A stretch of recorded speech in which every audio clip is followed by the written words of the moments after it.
असद कैसर की गिरफ्तारी, पेशावर हाईकोर्ट का एंटी करप्शन को नोटिस जारी, जवाब तलब कर लिया गया। साबिक स्पीकर कौमी असेंबली असद कैसर की गिरफ्तारी से मुतल्लिक दरख्वास्त पर पेशावर हाईकोर्ट ने एंटी करप्शन को नोटिस जारी करते हुए आइंदा समात पर जवाब तलब किया।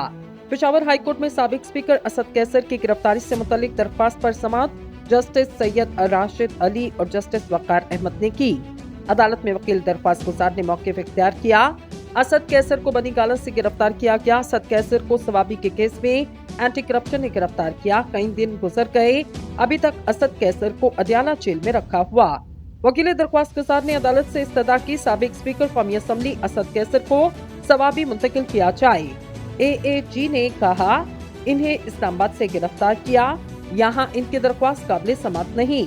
अदालत ने एंटी करप्शन को नोटिस जारी करते हुए आइंदा समात पर जवाब तलब किया। अदालत ने समात 16 नवंबर तक मुलतवी कर दी।